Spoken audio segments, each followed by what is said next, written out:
एक बार ठंड के मौसम में बादशाह अकबर एक मंत्री के साथ अपने बगीचे में टहल रहे थे।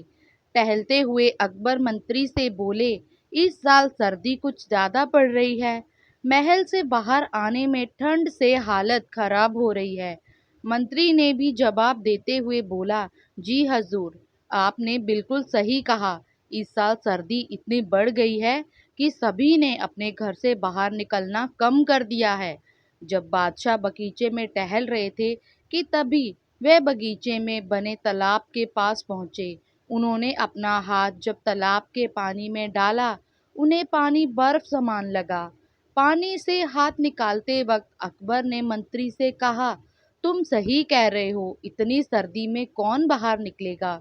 तभी बीरबल को चुपचाप किनारे खड़ा देखकर अकबर ने पूछा, बीरबल, तुम्हारा इस बारे में क्या विचार है।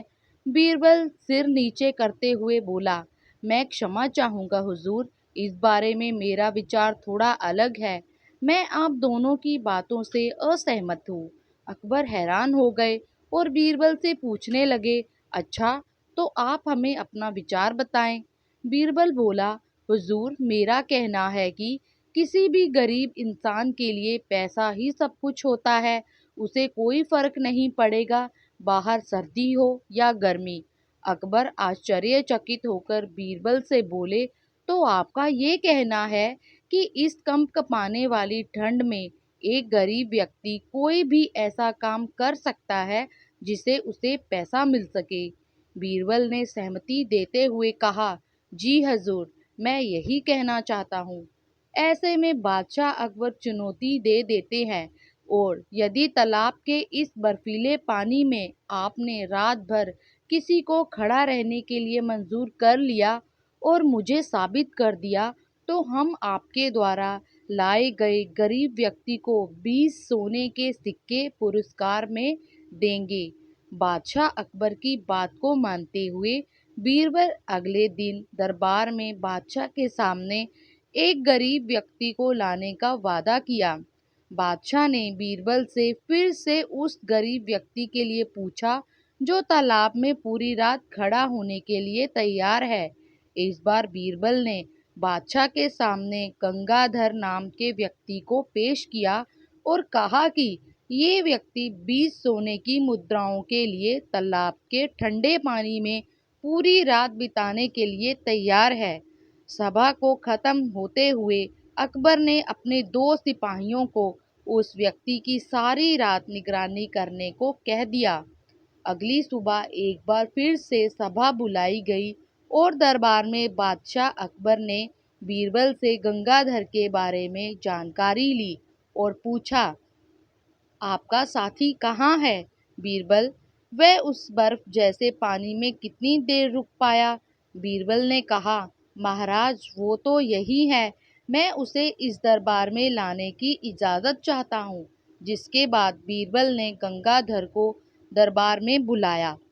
अकबर ने बीरबल को शाबाशी दी और कहा, हमें विश्वास नहीं हो रहा है कि तुम ठंड में इतने बर्फीले पानी में पूरी रात रहे और उसके बाद भी हमारे सामने सही सलामत खड़े हो। ये हैरान कर देने वाला काम तुमने कैसे किया, पूरी सभा को बताएं। गंगाधर बोला, हुजूर, शुरू शुरू में थोड़ा कठिन था, लेकिन कुछ वक्त के बाद मुझे महल की खिड़की पर एक जलता हुआ दिया दिखाई दिया। उसे देखते हुए मैंने पूरी रात बिता दी। बादशाह ने गुस्से में कहा, ये तो फरेब है। तुमने हमारे महल के दिए की गर्मी से सारी रात बिताई। धोखेबाज, तुम्हारी इस हरकत पर हम तुम्हें दंड नहीं देंगे, लेकिन अब तुम्हें इनाम नहीं मिलेगा। ये बात बोलते हुए अकबर ने सिपाहियों से गंगाधर को महल से बाहर ले जाने का आदेश दिया और सभा समाप्त करते हुए सब अपने कमरे में चले गए। अगली सुबह जब लोग हमेशा की तरह बादशाह दरबार में पहुंचे, तो उन्होंने देखा कि बीरबल के अलावा सभी दरबारी अपनी जगह पर मौजूद हैं। अकबर ने सिपाही से बीरबल के बारे में पूछा, तो उसने बताया कि आज महल नहीं आए हैं। ऐसे में बादशाह ने सिपाही को बीरबल के घर उन्हें लेकर आने के लिए भेजा। थोड़ी देर बाद जब सिपाही बिना बीरबल के महल में पहुंचा तो अकबर ने उसे अकेले आने की वजह पूछी। सिपाही ने बताया, बीरबल अपने घर पर खाना पका रहे हैं और उन्होंने ये कहा है कि जब तक खाना पूरी तरह पक नहीं जाता वो दरबार नहीं आएंगे। सिपाही की बातें सुनकर बादशाह को हैरानी हुई, और क्योंकि इससे पहले बीरबल कभी भी महल में आने में देर नहीं करता था, अकबर को बीरबल की बातों पर शंका हुई और उन्होंने उनके घर जाने का फैसला किया। बादशाह अकबर जब बीरबल के घर पहुंचे तो वह वहां का दृश्य देखकर हैरान हो गए। उन्होंने देखा कि एक ऊंचाई पर हांडी लटकी हुई है और नीचे जमीन पर लकड़ियां जल रही हैं। बादशाह बीरबल से सवाल करने लगे कि तुम ये क्या कर रहे हो। इस बात पर बीरबल ने कहा कि वह अपने खाने के लिए खिचड़ी पका रहा है। अकबर ने बोला, क्या तुम पागल हो गए हो? ऐसे खिचड़ी कैसे बन सकती है? तुमने हांडी इतनी ऊंचाई पर टांग रखी है और आग नीचे जल रही है। ऐसे में खिचड़ी पकने के लिए उस तक आग कैसे पहुंचेगी? ये बात सुनकर बीरबल ने शांति से बादशाह को जवाब दिया, हुजूर, क्यों नहीं पहुंचेगी? जब महल की खिड़की पर रखे दिए की गर्मी गंगाधर तक पहुंच सकती है तो मेरी हांडी तो आग से इतनी भी दूर नहीं है। बीरबल की बातों को सुनकर बादशाह अकबर को समझ आ गया और उन्होंने मुस्कुराकर कहा, हम जानते हैं तुम क्या कहना चाहते हो बीरबल।